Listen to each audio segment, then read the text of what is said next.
Bonjour, bienvenue à tous pour ce nouveau message, pour cette nouvelle vidéo. Alors, avant de commencer, nous allons d'abord prier et remettre ce moment entre les mains de Dieu.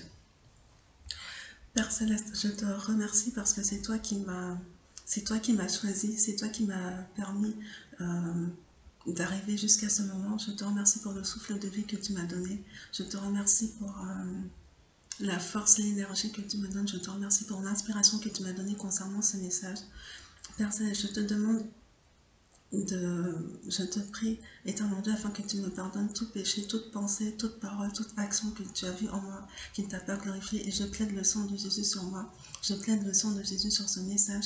Je plaide le sang de Jésus sur toutes les personnes qui vont entendre et écouter ce message. Et je te demande, Père Céleste, aussi de leur pardonner toute pensée, toute parole, toute action que tu as vue en eux, qui ne t'a pas glorifié. Je te demande, Père Céleste, de oindre ma bouche, de me recouvrir de ton Saint-Esprit, de me oindre de la puissance de ton Saint-Esprit, et que toutes les paroles que je vais dire puissent être directement inspirées par ton Saint-Esprit, et que ton Saint-Esprit, à travers moi, puisse convaincre toutes les personnes qui vont entendre ce message, puisse les convaincre de péché, de justice et de jugement, et que ce message puisse nous aider tous à marcher dans tes voies, à marcher selon tes commandements, à faire ce qui t'est agréable dans tous les domaines de nos vies. Et merci parce qu'il n'y a aucune interférence euh, et tout est protégé, tout est sanctifié par toi. J'ai prié dans le nom puissant de Jésus. Amen. Amen. Gloire à Jésus. Alors, c'est parti pour le message. Donc, vous avez déjà vu le titre de la vidéo. Alors, je vais lire les notes que j'ai prises, et c'est quelque chose que Dieu m'a mis à cœur, et donc que je partage avec vous. Et donc le titre de cette vidéo, de ce message, c'est « Dieu approuve-t-il les baisers et les caresses durant les fréquentations, le cheminement et les fiançailles ?» Alors, avant toute chose, je prie que vous alliez bien, et que Dieu puisse utiliser ce message pour bénir vos vies dans le nom de Jésus. Alors, nous vivons dans un monde qui est hyper sexualisé et malheureusement de plus en plus perverti et confondu sexuellement. Et de nos jours, en fait, on parle d'homosexualité, de changement de sexe et de toutes sortes de pratiques sexuelles qui sont anti-bibliques, et on en parle vraiment de façon ouverte et sans honte. Et dès la maternelle, dans certains pays, les enfants sont exposés à des enseignements sexuels qui sont contraires aux valeurs bibliques. Et ce type d'attitude, en fait, ce sont des bombes à retardement qui risquent de produire des dégâts à l'avenir si on ne prie pas contre ça, et qu'on ne déracine pas ces semences diaboliques dans le cœur de ces enfants qui sont innocents et qui sont comme des éponges qui sont malléables. Et si on ne fait pas attention et qu'on ne remplace pas ces mauvaises semences par des semences bibliques, il y a vraiment un danger. Et donc moi, je déclare au nom puissant de Jésus que nous sommes une génération d'enfants de Dieu qui allons manifester le royaume de Dieu dans toute sa pureté, dans toute sa sainteté, dans toute sa beauté, dans le domaine des relations, et que tout ce que le diable essaie de faire pour corrompre les enfants d'aujourd'hui, ce plan satanique et diabolique a échoué dans le nom puissant de Jésus-Christ de Nazareth.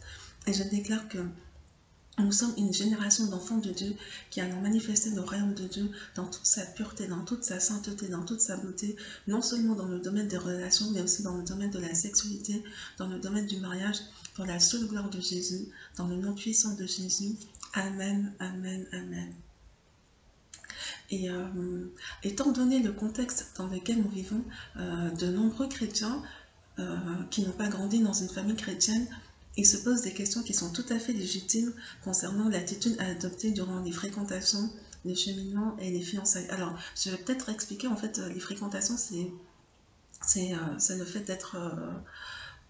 bon, pour moi, la définition que je donne à fréquentation, c'est le fait qu'un garçon, un jeune homme et une jeune fille se fréquentent, apprennent à se connaître dans le but du mariage. Et le cheminement, c'est un synonyme, en fait, pour moi.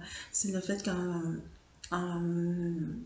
jeune homme et une jeune fille, ou un homme et une femme qui sont en âge de se marier, se fréquentent dans le but de se marier. Et les fiançailles, ben, tout le monde connaît, c'est un engagement pour, qui va conduire au mariage. Donc,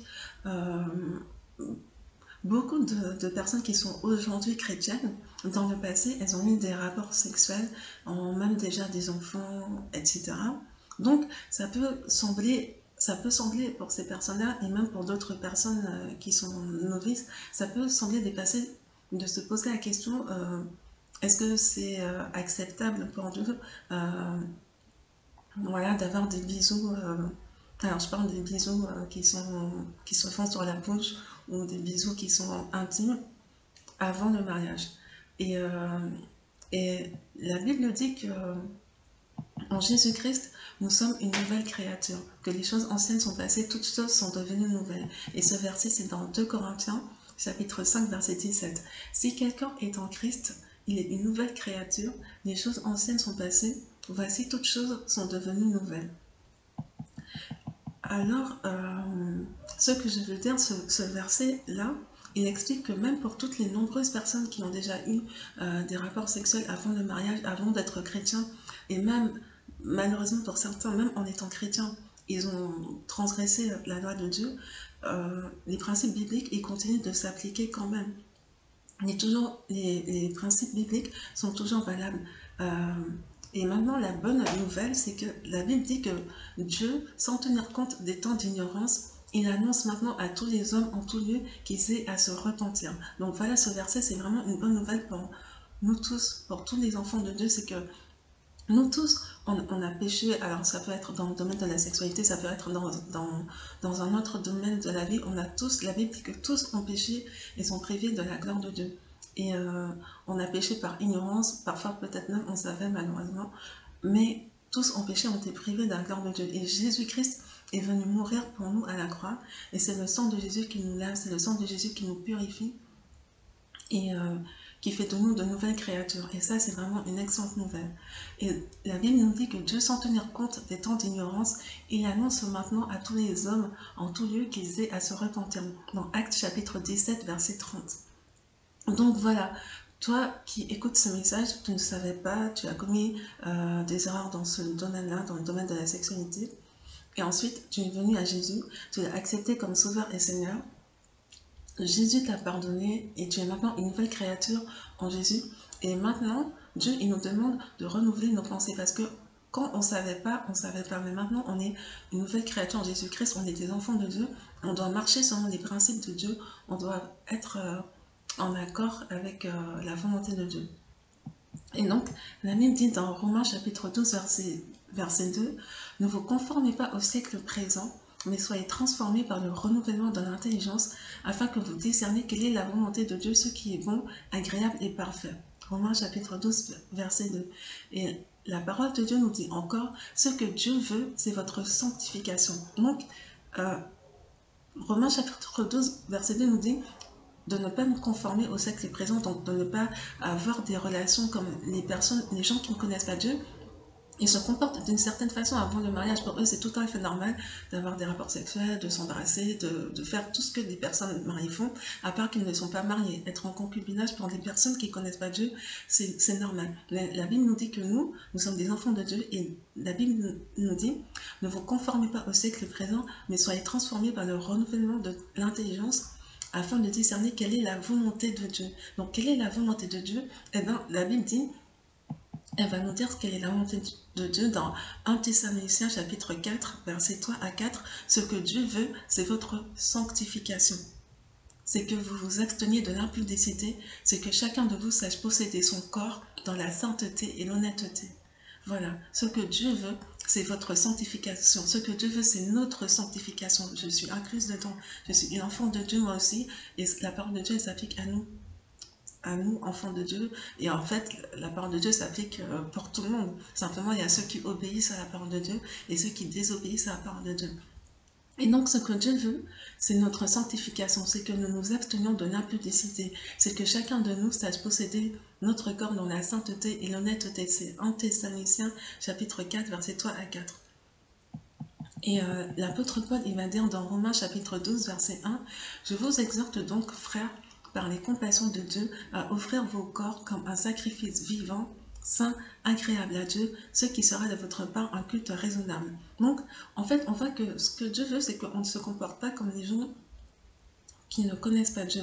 Dieu veut qu'on lui offre nos corps qui sont le temple de son Saint-Esprit comme un sacrifice vivant qui est saint et qui est agréable à Dieu. Donc ce sacrifice, c'est-à-dire que même si on a des pulsions sexuelles, même si on a des désirs sexuels et même si on a envie de, voilà, de faire certaines choses, mais parce qu'on est un enfant de Dieu, eh ben, on se contrôle, on se maîtrise, on va pas faire comme les gens qui n'ont pas de Dieu, ben, eux ils agissent tout simplement en fonction de leurs pulsions, en fonction de leurs envies, en fonction de leurs désirs. Mais nous, nous sommes des enfants de Dieu et la Bible nous dit que Dieu nous a donné le Saint-Esprit et le Saint-Esprit, un des fruits du Saint-Esprit, c'est la maîtrise de soi. La maîtrise de soi, c'est savoir se contrôler, c'est savoir soumettre ses désirs à Dieu, c'est savoir renoncer, c'est savoir mourir à soi-même en fait. Donc, et en fait, euh, le fait d'apprendre à se maîtriser en dehors du mariage, c'est une très bonne école pour savoir se maîtriser une fois qu'on est marié. Parce que euh, beaucoup, certaines personnes, ou beaucoup de personnes ont pensé par erreur que c'est le fait de se marier qui allait leur permettre d'apprendre à maîtriser, à contrôler leur pulsion sexuelle. Et c'est une grande erreur. Pardon. C'est une grande erreur de penser comme ça parce que le mariage ne résout pas le problème de la maîtrise de soi. La maîtrise de soi, ça s'apprend dans notre relation avec le Saint-Esprit. C'est dans le fait de prier et de demander à Dieu de nous aider à contrôler, à maîtriser nos pulsions sexuelles. Parce qu'en fait, ben, beaucoup ont commis cette erreur. Ils ont dit, il y a un verset dans la parole de Dieu qui dit, il vaut mieux se marier que de brûler.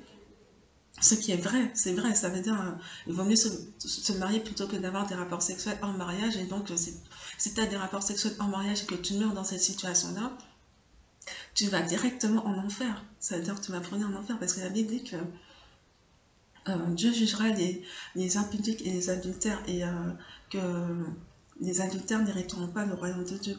Ceux qui commettent l'impudicité n'hériteront pas le royaume de Dieu. Donc, c'est vrai qu'il vaut mieux se marier que de brûler. Maintenant, le fait d'avoir des pulsions sexuelles, d'avoir des désirs sexuels, ce n'est pas suffisant en fait pour s'engager dans le mariage. Parce que le mariage ne tourne pas qu'autour de la sexualité. La sexualité, c'est une partie importante du mariage, mais ce n'est pas que ça. Le mariage, c'est tellement de travail. C'est comme la Bible dit que c'est une institution divine en fait. C'est Dieu qui a créé le mariage. Et donc, dans le mariage, il y a beaucoup de choses à gérer. Il y a le fait de savoir communiquer avec son partenaire, de savoir aimer son partenaire. Et aimer, ce n'est pas si facile, ce n'est pas si évident que ça. Avoir des sentiments amoureux, c'est très facile. Les sentiments amoureux, on n'a même pas besoin de les contrôler. Les sentiments amoureux, voilà, on voit une personne qui nous plaît, qui a une personnalité qui nous plaît. C'est facile d'ailleurs, on utilise le terme tomber amoureux. Tomber amoureux, ça, c'est tout le monde peut tomber amoureux. Mais aimer de l'amour de Dieu, c'est une décision. Et aimer, ce n'est pas facile. Le chapitre qui nous parle de l'amour, de comment aimer, c'est 1 Corinthiens chapitre 13 à partir du verset 4 à 8. Et c'est une décision, ce sont des verbes d'action. Et, et Dieu nous demande d'aimer nos conjoints. Dieu nous demande déjà de l'aimer lui, de tout notre cœur, de toute notre âme, de toute notre force, de toute notre pensée. Ensuite, d'aimer notre prochain comme nous-mêmes et d'aimer notre conjoint. Et aimer notre conjoint, notre conjoint. Alors, je vais reprendre 1 Corinthiens chapitre 13, verset 4 à 8, qui parle de l'amour, de ce que c'est que l'amour. L'amour, c'est pas uniquement des sentiments, c'est l'amour de l'âme, c'est des émotions et des sentiments. Donc ça, c'est quelque chose de beau, d'agréable aussi. Et ça fait partie de la vie, ça fait partie du mariage. Mais ce n'est pas suffisant pour soutenir une relation à long terme, une relation de mariage. Parce que dans la vie, parfois, le conjoint, il va peut-être faire des choses qui ne nous plaisent pas vraiment. Et pourtant, va falloir continuer à l'aimer, à pratiquer l'amour de Dieu, c'est-à-dire l'amour agapé. Et donc cet amour agapé, c'est dans 1 Corinthiens chapitre 13, versets 4 à 8. Et donc cet amour-là, c'est un amour décidant, c'est-à-dire que qu'il pleuve, qu'il vente, qu'il neige, peu importe les hormones, comment on se sent, peu importe si on est fatigué, si on a envie ou si on n'a pas envie, l'amour est constant. L'amour, c'est une décision, c'est un choix, en fait, c'est un choix de se soumettre à Dieu. Et c'est ce genre d'amour, en fait, qui permet au mariage de durer et qui permet euh,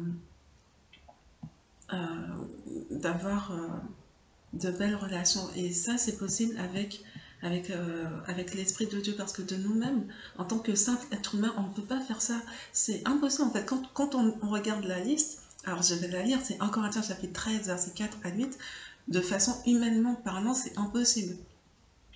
Mais ce qui est impossible aux hommes est possible à Dieu. Et comme Dieu habite en nous, en ceux qui ont accepté Jésus-Christ comme Sauveur et Seigneur, notre corps est le temple du Saint-Esprit, Jésus-Christ vit en nous. Alors comme Jésus-Christ vit en nous, c'est possible d'aimer de cette façon-là. Tant qu'on lui soumet notre vie, tant qu'on lui soumet nos désirs, nos sentiments, nos pensées. Alors l'amour, c'est dans 1 Corinthiens chapitre 13, verset 4 à 8. L'amour est patient. L'amour est plein de bonté. L'amour n'est point envieux. L'amour ne se vante point. L'amour ne s'enfle point d'orgueil.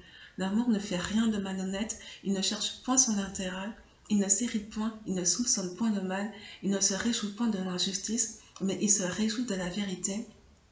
Il excuse tout. Il croit tout. Il espère tout. Il supporte tout. L'amour ne périt jamais. Les prophéties prendront fin. Les langues cesseront. La connaissance disparaîtra. Voilà, donc c'est donc cet amour-là qui dit l'amour qui ne cherche point son intérêt, qui ne s'irrite point, qui ne soupçonne point le mal, qui ne se réjouit point de l'injustice, mais se réjouit de la vérité, qui excuse tout, qui croit tout, qui espère tout, qui supporte tout. Parce que dans la vie, y a des hauts et des bas. Mais malgré les hauts et les bas de la vie, nous, en tant qu'enfants de Dieu, on doit rester constant. On doit rester constant dans nos choix, dans nos décisions, dans notre façon de vivre une vie qui est agréable à Dieu. Et cet amour-là, cet amour agapé qui est l'amour de Dieu, la Bible nous dit que Dieu lui-même est amour. Donc tout ce qu'on vient de lire concernant l'amour, Dieu est tout ça. Dieu fait tout ça. Et nous qui sommes enfants de Dieu, qui sommes à l'image et à la ressemblance de Dieu, Dieu nous demande d'aimer de cette façon-là. Et quand on est rempli du Saint-Esprit, c'est possible d'aimer de cette façon-là, c'est possible de pratiquer cet amour-là. Et c'est en particulier, on doit pratiquer cet amour-là avec notre conjoint. Bien sûr, on a des sentiments aussi, on a des sentiments amoureux pour notre conjoint, ça c'est tout à fait normal, naturel, puisqu'on est attiré par notre conjoint. Mais on ne peut pas se baser sur l'attirance et les sentiments pour, pour pouvoir construire quelque chose de solide et pour pouvoir avoir une relation stable et épanouie. Donc, offrir donc son corps comme un sacrifice vivant, ben c'est ce que Dieu nous demande quand on est en attente du mariage.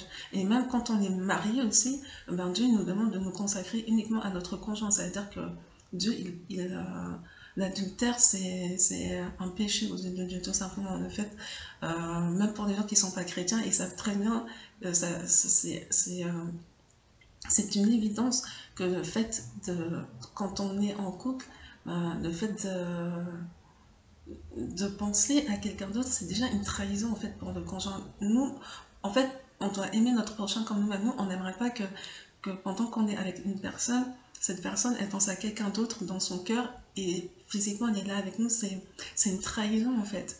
Et on doit aimer en fait la personne à 100%. On doit l'aimer avec nos pensées, avec nos paroles, avec nos actions. Mais avec Dieu, c'est possible de faire ça quand on est rempli du Saint-Esprit. Dieu nous aide à faire cela. Et la Bible nous dit que sans la sanctification, nul ne verra le Seigneur. Donc la sanctification, c'est être saint, c'est être mis à part pour Dieu, c'est-à-dire ne pas faire tout ce que les gens qui n'ont pas Dieu font, tout simplement parce qu'ils ne respectent pas la loi de Dieu, mais nous, on respecte la loi de Dieu. Et donc, on se sanctifie, on se met à part, on vit une vie sainte pour Dieu. Et Hébreux chapitre 12, verset 14, on dit « Sans la sanctification, nul ne verra le Seigneur. » Donc, moi, avant, quand je lisais ce verset, je pensais qu'il s'agissait uniquement de ne pas voir le Seigneur au ciel, c'est-à-dire être privé de passer l'éternité dans la présence de Dieu. Donc, ce qui est vrai, effectivement. Mais récemment, Dieu m'a aussi montré ce que ça signifiait que, que quand la Bible dit sans la sanctification, nul ne verra le Seigneur, ça veut dire que euh, ça peut aussi signifier de ne pas voir Dieu intervenir dans nos circonstances et situations du quotidien. C'est-à-dire une personne qui pratique des relations sexuelles en mariage, elle pourra essayer, par exemple, de poser des questions à Dieu, de prier, et elle va voir qu'elle n'aura pas de réponse, elle n'aura pas de direction claire pour les situations de sa vie. Et comme dit la Bible dans Ésaïe chapitre 59, verset 2, ce sont vos péchés qui vous cachent sa face, qui vous cachent la face de Dieu, et l'empêchent de vous écouter. Et c'est vraiment dangereux en fait de se retrouver dans cet état. On a tellement besoin de Dieu pour tous les aspects de nos vies, donc quand tu te retrouves dans une situation et que tu appelles à Dieu, tu essaies de prier et tu n'as pas de réponse, ben franchement, c'est dangereux de se trouver dans cette situation-là. Et donc, il vaut mieux éviter de se retrouver dans cette situation-là. Et donc, simplement, si on a péché, euh, il suffit simplement de demander pardon à Dieu et de, de mettre sa vie en règle, c'est-à-dire d'arrêter l'impudicité. L'impudicité, c'est le fait d'avoir des rapports sexuels hors mariage. Et la fornication, c'est un synonyme d'impudicité, c'est le fait d'avoir des rapports sexuels hors mariage.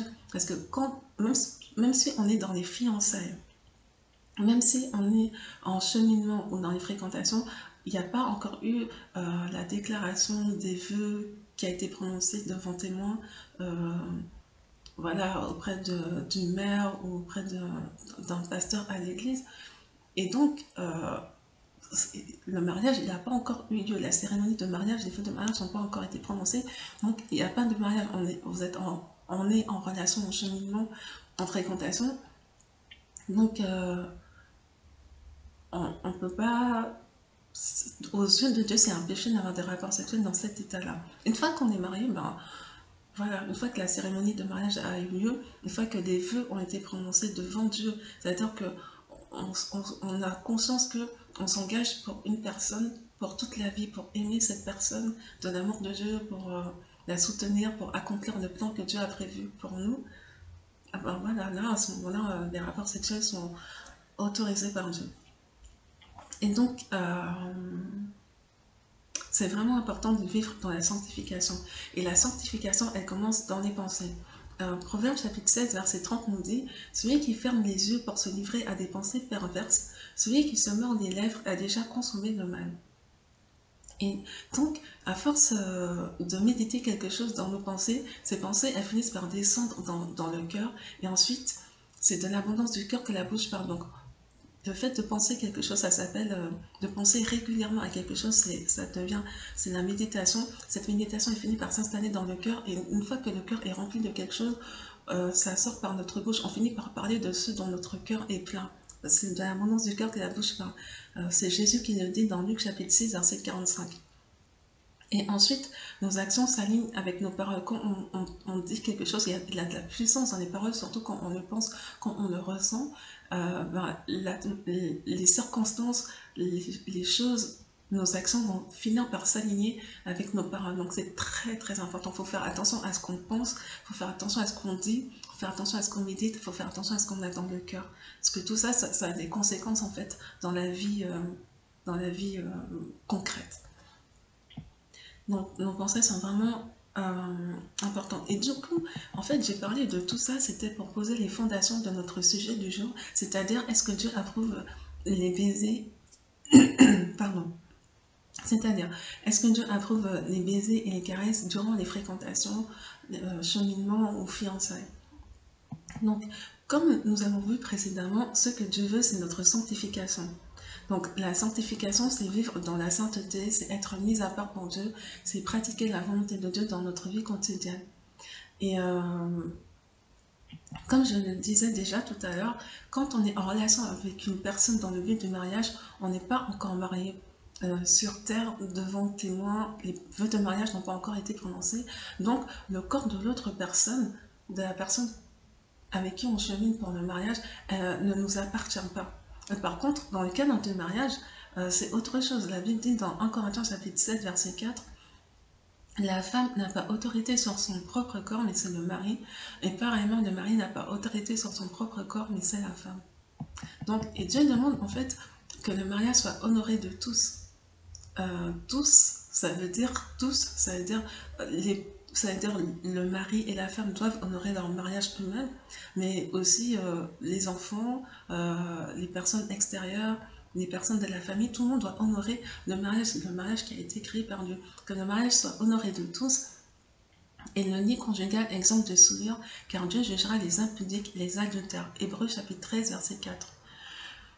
Donc, étant donné que la personne avec qui on chemine pour le mariage est notre frère ou notre sœur en Christ, pour les hommes, nous devons nous comporter avec cette personne comme on le ferait avec notre frère ou notre sœur de sang.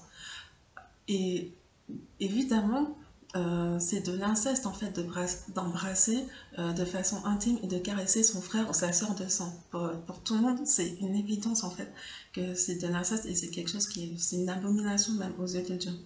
Et c'est condamnable par Dieu dans la Bible. Dans Lévitique chapitre 20, verset 17, il est écrit « Si un homme prend sa sœur, fille de son père ou fille de sa mère, s'il voit sa nudité et qu'elle voit la sienne, c'est une infamie. Ils seront retranchés sous les yeux des enfants de leur peuple. Il a découvert la nudité de sa sœur, il portera la peine de son péché. » Donc pour Dieu, c'est une abomination. Dieu, en fait, condamne ce genre de choses. Et on sait même dans la société d'aujourd'hui, ben, c'est condamnable, en fait, les personnes qui pratiquent ça, c'est condamnable. Donc, de la même façon, tout ce qu'on peut faire avec notre frère ou sœur de sang, tout ce qui est faisable, en fait, tout ce qui est admissible par la Bible, on peut aussi le faire avec notre frère et sœur en Christ. Donc, un bisou sur la joue pour dire bonjour, ça c'est possible avec notre frère ou sœur de sang. De faire des activités, communiquer, parler, enfin tout ce qui est possible avec un frère ou une sœur, une sœur de sang, ben on se dit que cette personne c'est comme c'est notre frère et sœur, c'est notre frère ou sœur en Christ, et donc c'est notre frère de sang en Christ en fait. On a le même sang, on a le sang de Jésus qui coule dans nos veines. Et notre Père, c'est Dieu, notre Père céleste, c'est Dieu. Et donc, et tout ce qu'on ne peut pas faire avec un frère ou une sœur de sang, ben, on ne peut pas le faire non plus avec le frère et sœur en Christ. Bien sûr, puisque c'est la personne avec laquelle on chemine pour le mariage, ce frère ou cette sœur en Christ, c'est normal en fait d'être attiré sexuellement par cette personne et de vouloir embrasser cette personne et même la caresser parce que c'est Dieu qui a mis les désirs sexuels en nous.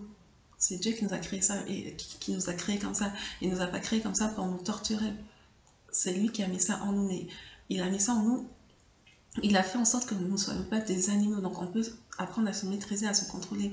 Et c'est pas parce qu'on a ces désirs-là que c'est une raison pour passer à l'action. Parce qu'en fait, on aura toute la vie de mariage pour s'embrasser, même pendant toute la journée, tous les jours, même jusqu'à épuisement. Mais tant qu'on n'est pas encore marié, c'est important d'exercer la maîtrise de soi qui est un fruit de l'esprit. Il doit y avoir une différence entre des mariages qui viennent de Dieu, des mariages chrétiens, et des mariages qui ne viennent pas de Dieu. On doit faire la différence. Nous sommes des enfants de Dieu et il faut qu'on voit dans nos mariages, dans les mariages chrétiens, il faut qu'on voit la gloire de Dieu, il faut qu'on voit qu'il y a une différence, il faut qu'on voit que Dieu règne dans cette relation, que les gens, ils pourront dire, les chrétiens et les non-chrétiens, ils pourront dire, waouh, vraiment Dieu est dans cette relation, il y a une telle pureté, une telle sainteté qui se dégage, on voit que cette relation, elle vient de Dieu, et c'est vraiment possible en fait. C'est vraiment possible que nos fiançailles, elles ne doivent pas être comme les fiançailles des gens qui ne connaissent pas Dieu. Quand on chemine avec une personne, ça doit être dans la sainteté, ça doit être dans la pureté. Bien sûr, on a des désirs, on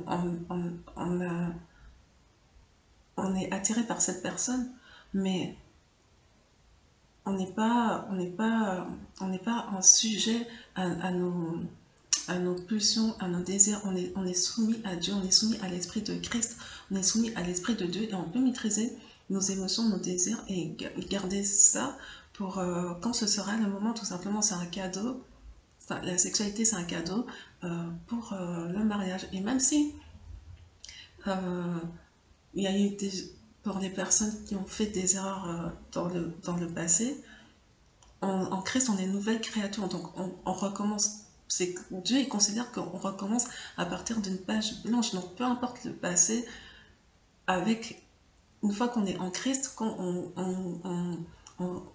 est en train de fréquenter une personne, où on est en cheminement avec une personne et qu'on est en Christ, peu importe le passé, on apprend à se maîtriser, à faire les choses à la façon de Dieu. Et en fait, euh, on aura des comptes à rendre à Dieu pour la façon dont on a traité les personnes avec lesquelles on est, parce que les personnes, chacun d'entre nous, enfin, la Bible dit que notre corps est le temple du Saint-Esprit, et nous avons des comptes à rendre à Dieu pour la façon dont on traite les personnes, pour la façon dont on a traité les personnes dans le passé, et la façon dont on traite les personnes aujourd'hui et demain. Parce qu'en fait, les autres ne sont pas des marchandises pour satisfaire nos pulsions sexuelles. Nous ne sommes pas des animaux et les autres ne sont pas des objets. Et c'est vrai qu'on voit tellement ça dans les films, des personnes qui s'embrassent passionnément alors qu'ils ne sont pas encore mariés. C'est devenu tellement banal, ils ont banalisé ça. Et on finit par penser que c'est normal, mais ce n'est pas normal en fait dans le royaume de Dieu. Pour Dieu, un baiser, c'est sacré en fait. Notre corps est le temple du Saint-Esprit de Dieu. Donc, tout le monde ne veut pas avoir accès à notre intimité comme ça. Ça ne se fait pas dans le royaume de Dieu. Dieu est un roi, Dieu est le roi des rois. Et nous qui sommes les enfants de Dieu, nous sommes à son image et à sa ressemblance. Donc, on va dire, entre guillemets, nous sommes des petits rois et des petites reines. Et donc, c'est inconcevable quand on regarde les rois qui sont les rois terrestres. Euh, bon, c'est vrai que dans la société moderne, il y a des exceptions, les choses sont en train de changer, mais on va dire dans les temps passés, les princesses, elles avaient une façon de se comporter euh, qui fait qu'on savait que c'était une princesse. Pour les princes, pareil. Bon, aujourd'hui, ça commence un peu à changer. Mais dans le royaume de Dieu, ça n'a pas changé. Dieu est le roi des rois et il a des standards très élevés. Dieu a des standards de vie très élevés. Et nous qui sommes ses enfants, nous qui sommes les enfants de Dieu, la Bible dit que tel Jésus est, tel nous sommes aussi. Et la Bible dit soyez les imitateurs de Christ. Donc, quand on imite Christ, on a aussi des standards élevés. On a des standards élevés à tous les niveaux. On a des standards élevés dans nos pensées, dans nos émotions, dans notre façon de vivre la vie, tout simplement. Et pour Dieu, un baiser, c'est sacré. Et en tant qu'enfant de Dieu, tout ce qui compte vraiment pour nous, c'est de faire plaisir à Dieu. Et ça ne fait pas plaisir à Dieu de voir que deux de ses enfants qui ne sont pas encore mariés, ils se comportent comme s'ils étaient déjà mariés, en fait. Et la période de fréquentation, de cheminement, de fiançailles, c'est une période où on pose les fondations pour le mariage à venir, pour le mariage que Dieu va nous donner sur cette terre. Et donc, cette période de fréquentation, de cheminement, de fiançailles, elle est très importante. C'est une période qui permet d'apprendre à communiquer, c'est une période où on peut apprendre à prier ensemble, à prier l'un pour l'autre aussi. C'est un moment pour étudier la parole de Dieu ensemble, pour voir finalement comment l'autre personne en face, elle interprète la parole de Dieu. Enfin, qu'est-ce qu'elle apprend de ses méditations, comment elle communique avec le Saint-Esprit. Aussi, c'est là aussi d'apprendre à communiquer en tant que, en tant que futur conjoint. On n'est pas encore, même si on n'est pas encore marié, mais voilà, c'est là d'apprendre à savoir comment, euh, comment l'autre personne communique, comment elle réagit dans les moments de colère, dans les moments de frustration, parce que dans la vie, il va y avoir des moments de frustration. Alors, comment cette personne gère la colère? Est-ce que c'est une personne qui sait se maîtriser ou c'est une personne qui explose? Après, aucun d'entre nous n'est parfait, mais au moins, le fait de savoir déjà comment est l'autre, d'apprendre comment est l'autre, ça donne des sujets de prière, justement, s'il y a quelque chose à améliorer, s'il y a quelque chose à changer. Et voilà.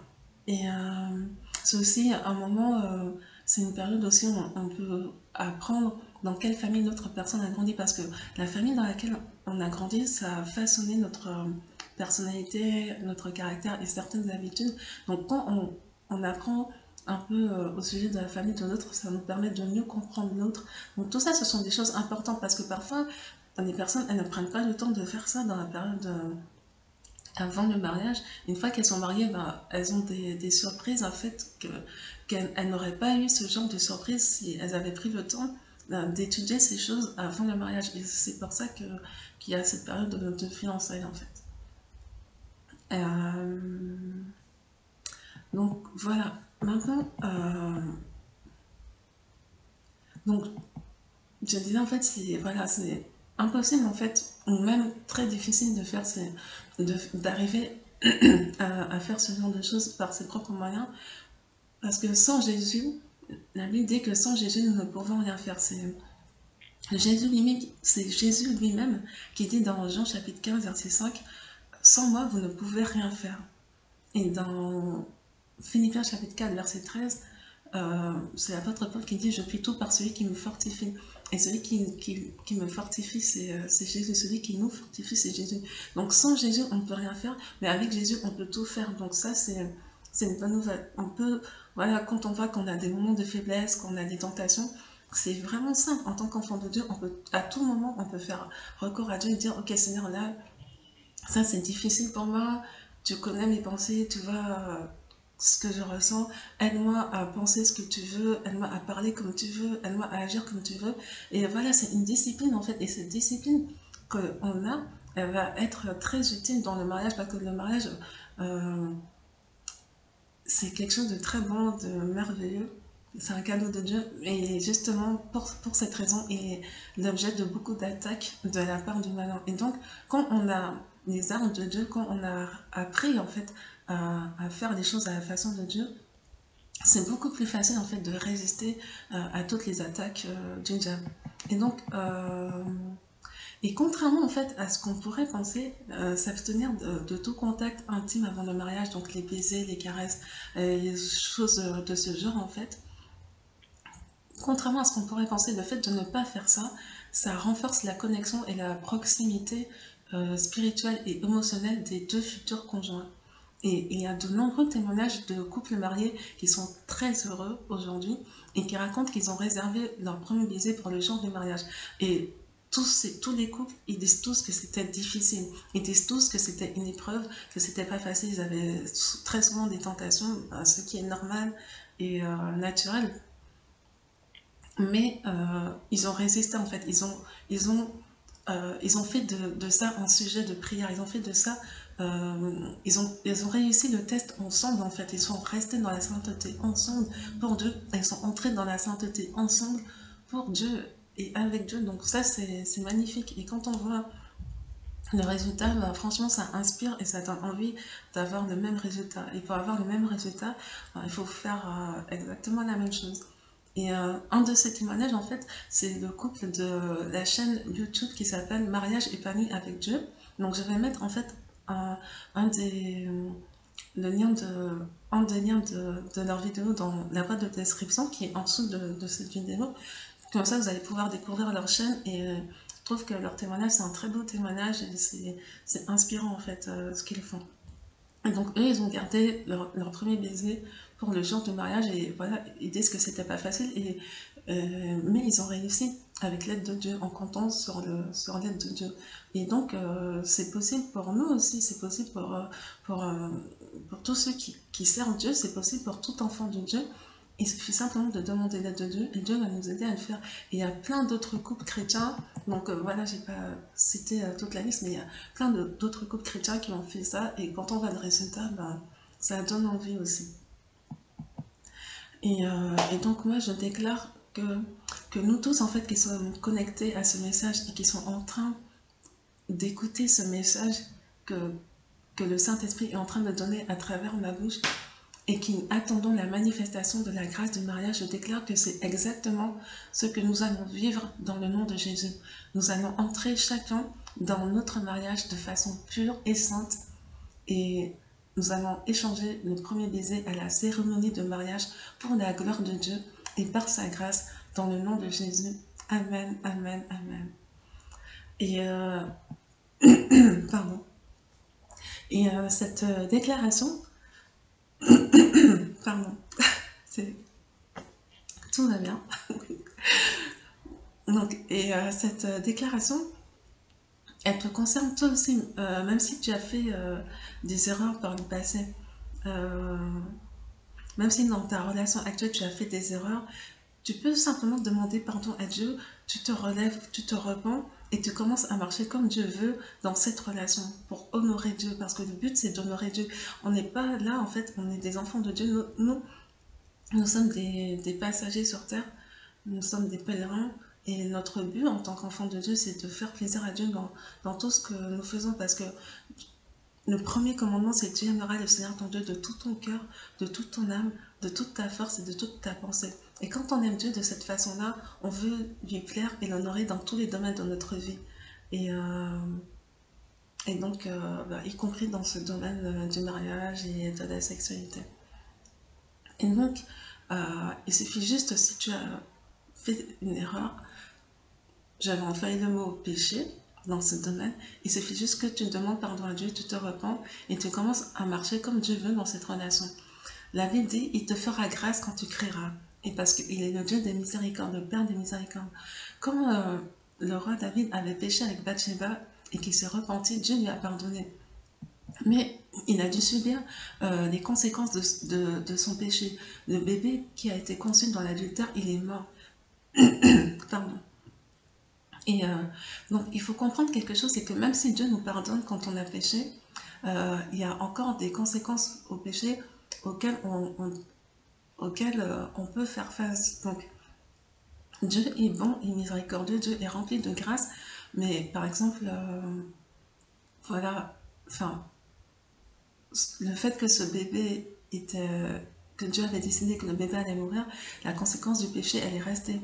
Euh, et en plus, même quand David s'est repenti, qu'il a demandé pardon à Dieu, Dieu lui a pardonné, mais il y a eu il y a eu des conséquences au fait que par rapport dans sa descendance plus tard, euh, en fait, les enfants de David ont commencé. Enfin, il y a eu beaucoup de désordre en fait dans la famille de David à cause de cet unique péché-là. Euh, il y a eu, il y a eu l'inceste parmi ses descendants. Il y a eu ses propres fils qui se sont rebellés contre lui. Il y a eu un de ses fils qui a couché avec ses concubines. Enfin, ça a été vraiment. La récolte, elle n'est pas venue tout de suite, elle n'est pas venue à l'instant T, mais des années plus tard, la récolte de ce péché est venue. Et c'est pas parce que Dieu voulait ça, c'est parce que il y a des réclamations en fait quand on commet certains péchés, il y a des réclamations et le diable il utilise ça pour ensuite détruire la vie d'une personne. Mais bon, gloire à Dieu, nous on sait tous que aujourd'hui quand on parle de Jésus, on dit que Jésus il est descendant de David, il est fils de David. Donc ça veut dire que Dieu a pardonné ce péché-là et le nom de David a été restauré, la vie de David a été restaurée et David a, enfin, Dieu est fier de David en fait, malgré ce péché-là. Ce péché-là, évidemment, a complètement déployé Dieu parce que David n'a non seulement commis l'adultère, mais en plus il a mis à mort, il a fait tuer en fait le mari de la femme en fait avec qui il a commis cet adultère. Donc il y a eu des conséquences graves. Mais moi, ce que je veux dire, c'est que je veux que tu sois dans la paix. Je veux te dire que si tu ne savais pas, tu ne savais pas. Simplement, quand tu demandes pardon à Dieu, et en plus, à l'époque de David, il n'y avait pas le sang de Jésus qui avait déjà été répandu à la croix. Donc, euh, David a demandé pardon à Dieu, Dieu lui a pardonné, mais il y a eu des conséquences au péché. Donc, c'est important aussi. En fait, sache que voilà, tu peux demander pardon à Dieu, Dieu va te pardonner. Et maintenant, tu peux lui demander de la grâce et de la miséricorde pour les conséquences des péchés que tu as pu commettre à ce niveau-là, ou même dans d'autres domaines de la vie. Nous tous, on est concernés par... on doit demander pardon à Dieu, en fait, pour examiner nos vies, quel que soit le domaine, que ce soit le domaine de la sexualité ou un autre domaine, on doit examiner nos vies à la lumière de la parole de Dieu et demander à Dieu sa grâce et sa miséricorde pour des péchés qu'on a commis dans le passé. Voilà. Et demander à Dieu que le sang de Jésus puisse effacer euh, tout acte, toute conséquence qui pourrait encore essayer de subsister contre nous. Parce que la Bible nous dit que, que Jésus-Christ, voilà, par ce sacrifice à la croix, il a effacé l'acte dont les ordonnances sont condamnées. Alors, je vais rechercher ce verset. Alors, ça prend... Je suis en train de rechercher le verset. Il a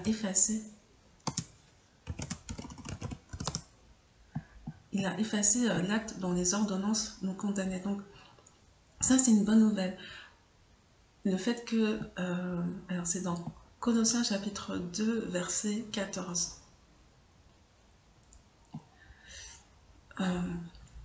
Je vais lire à partir du verset 13. Colossiens chapitre 2, verset 13. Vous qui étiez morts par vos offenses et par l'incirconcision de votre chair, il vous a rendus à la vie avec lui en nous faisant grâce pour toutes nos offenses. Il a effacé l'acte dont les ordonnances nous condamnaient et qui subsistait contre nous, et il l'a détruit en le clouant à la croix. Alors ça, c'est une merveilleuse nouvelle pour nous. Le fait que Jésus soit mort pour nous et ressuscité pour nous, en faisant ça, il nous dit dans Colossiens chapitre 2, versets 13 à 14, « Vous qui étiez morts par vos offenses, et par l'incirconcision de votre chair, il vous a rendu à la vie avec lui en nous faisant grâce pour toutes nos offenses. Il a effacé l'acte dont les ordonnances sont condamnées et qui subsistait contre nous, et il l'a détruit en le clouant à la croix. » Donc voilà, ça c'est la bonne nouvelle, c'est que Jésus n'était pas encore mort dans l'Ancien Testament, et c'est pour ça qu'il y a eu certaines retombées que David a expérimentées. Maintenant, quand on est dans le Nouveau Testament, enfin, qu'on est chrétien de nos jours et qu'on est après, qu'on est dans le Nouveau Testament, du coup, euh, il y a la grâce en fait, la grâce de Dieu.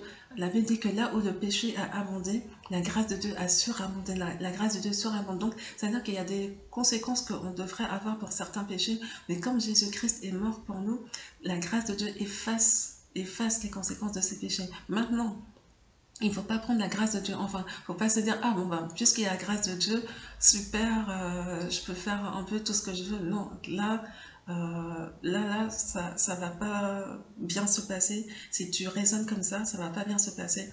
Ça va très mal se passer. Il ne faut pas prendre la grâce de Dieu en vain, on ne se moque pas de Dieu. La Bible dit ça, quand un homme sème, il va le moissonner aussi. Donc, pour les choses du passé, la Bible dit que Dieu ne tient pas des comptes des temps d'ignorance. Voilà, tu étais ignorant, tu ne savais pas.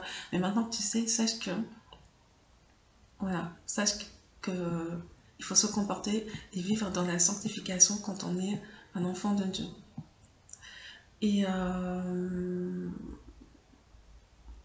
donc voilà. C'est pour ça que c'est important en fait d'obéir à Dieu et de résister à la tentation sexuelle ensemble en tant que fiancé, quand on chemine avec un frère, quand on chemine avec une sœur, quand on résiste à la tentation sexuelle ensemble, ça nous fortifie et ça nous rapproche en fait spirituellement et émotionnellement. Et en fait, c'est une des premières épreuves, c'est un des premiers tests à traverser ensemble. Et ça, voilà, le fait de traverser cette épreuve ensemble, ça va renforcer la dépendance à Dieu des deux conjoints en tant que couple, et aussi la confiance l'un dans l'autre, parce qu'on voit que l'autre, malgré le fait qu'il m'aime, malgré le fait qu'il me désire, il arrive à se maîtriser, à rester fidèle à Dieu et à moi. Donc une fois que je serai dans le mariage, je serai totalement tranquille. J'ai vu comment il s'est comporté avec moi pendant qu'on n'était pas mariés. Je sais que j'aurais pas de doute en fait. Je serais tranquille en fait. Je vais pas me poser la question, ah oui, est-ce qu'il allait voir une autre fille, qu'est-ce qu'elle est en train de faire avec un autre garçon, parce que pendant le cheminement, pendant les fiançailles, il m'a montré que oui, il sait se comporter et elle sait résister, elle sait se garder. Donc voilà, je suis totalement en paix par rapport à ça. Et donc, pour répondre à la question, Dieu approuve-t-il les baisers et les caresses durant les fréquentations, les cheminements, fiançailles? Donc je crois vraiment, à mon humble avis, qu'après tout ce dont on a parlé, vous allez comprendre que la réponse est non, tout simplement. Et je prie que Dieu bénisse sa parole dans chacun de nos cœurs, et que le diable ne puisse pas voler cette semence, et que cette parole puisse produire du fruit dans nos vies pour la gloire de Dieu jusque dans la vie éternelle. Au nom de Jésus. Amen, amen.